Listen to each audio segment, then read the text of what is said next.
correspond à une affection inflammatoire aiguë du pancréas et constitue un risque d'autodigestion, d'où réside la gravité de cet état inflammatoire.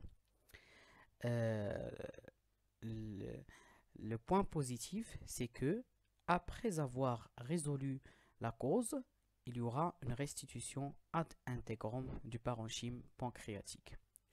Le tableau de pancréatite aiguë, il peut mimer un tableau du syndrome inflammatoire de réponse systémique like. Pour la conduite à tenir, à l'admission du patient, on doit toujours évaluer l'état du patient.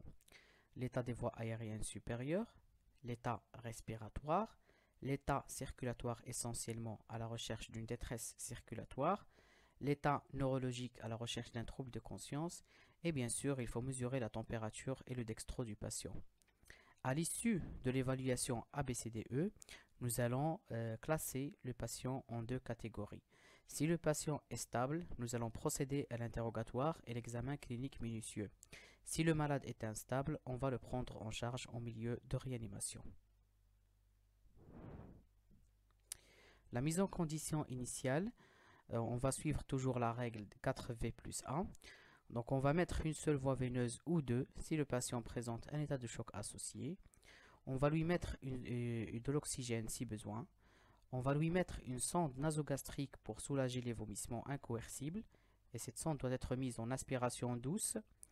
Et bien sûr le sondage vésical pour chiffrer la diurèse en cas de détresse. Et le positionnement du patient.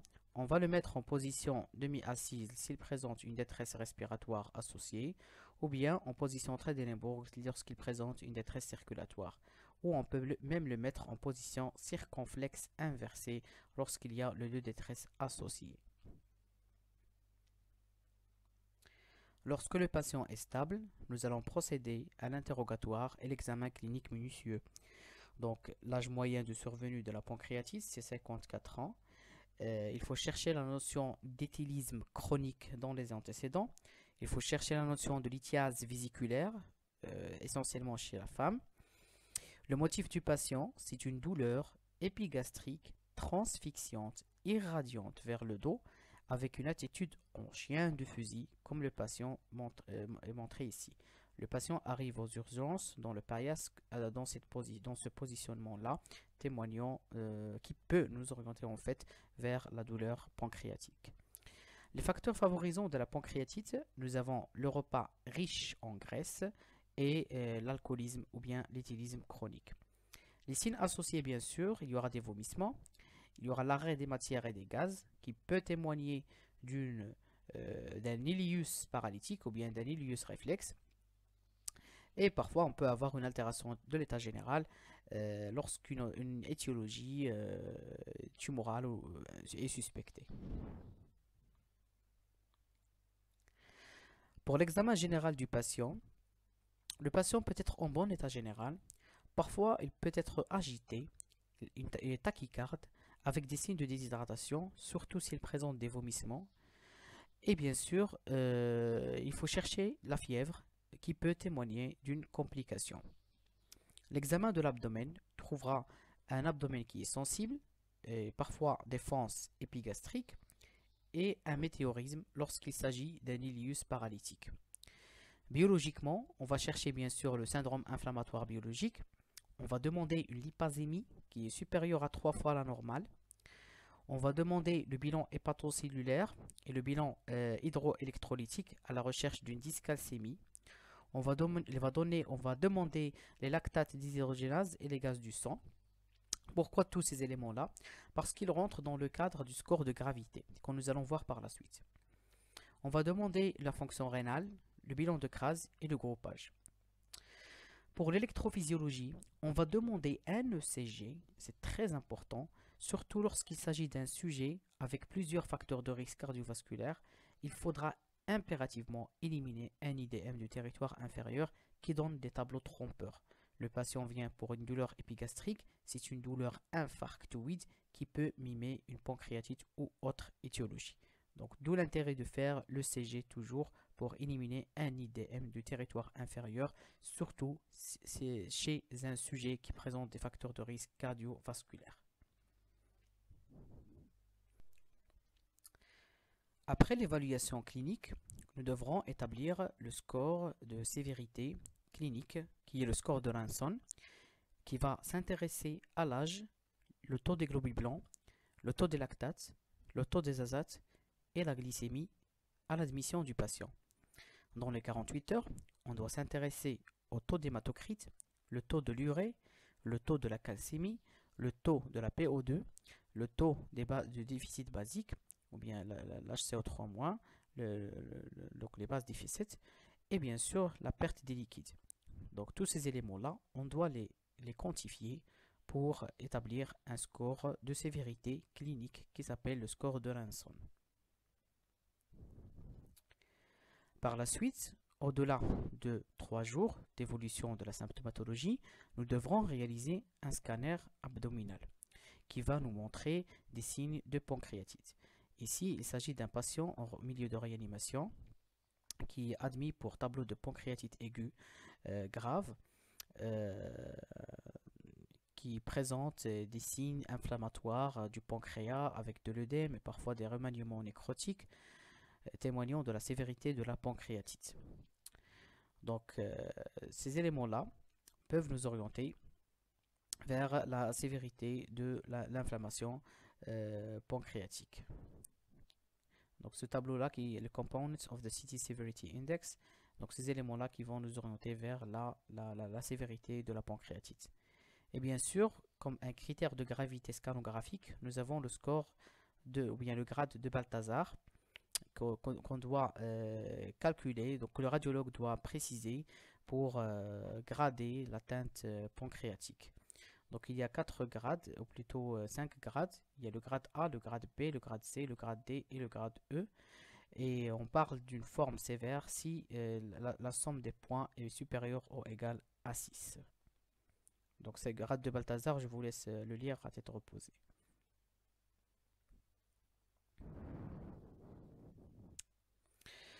On peut demander une IRM, donc ou bien une bili-IRM, donc à la recherche d'une dilatation des canaux pancréatiques et de l'atrophie glandulaire. Parfois, on peut avoir des calcifications qui peuvent nous orienter vers des calculs. Donc c'est un examen qui est sensible pour la détection des calculs ou bien des malformations des voies biliaires ou des voies pancréatiques. On peut faire aussi l'écho-endoscopie, donc à la recherche de microcalculs ou bien des microcalcifications ou une tumeur qui peut nous orienter vers l'origine de cette pancréatite. Comme vous voyez ici, ça c'est une écho-endoscopie avec une aiguille fine pour la ponction de petites masses et quelques adénopathies en péripancréatique. Pour les causes de la pancréatite aiguë, nous avons les calculs vésiculaires, appelés aussi le gallstones. Il y a l'éthanol, ou bien l'alcoolisme. Il y a les causes traumatiques. Il y a les causes chirurgicales, notamment la chirurgie de l'aorte, ou bien la chirurgie de pancréas. Il y a la consommation de corticoïdes. Il y a les causes tumorales malignes, comme les tumeurs du pancréas, les tumeurs des voies biliaires, tumeurs de la vésicule biliaire, tumeur hépatique, tumeur gastrique, tumeur de l'ampoule de Vater ou bien une tumeur du duodénum qui est rare. Et il y a les causes infectieuses, ça peut être bactérienne, virale, fongique et parasitaire. Et il y a les causes génétiques, donc les facteurs génétiques comme les quelques mutations de quelques gènes, SPINK1, le CFTR, surtout responsable d'une pancréatite chronique. Il y a les causes auto-immunes, la pancréatite auto-immune.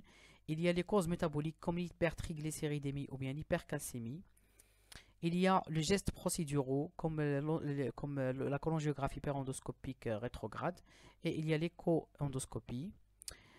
Et il y a les causes médicamenteuses comme l'utilisation du furosémide, l'azilix ou bien l'osartan, l'IEC et l'aziatoprine qui est un immunosuppresseur. Parfois, on peut avoir des pancréatites associées à une piqûre scorpionique, comme on peut avoir une cause idiopathique.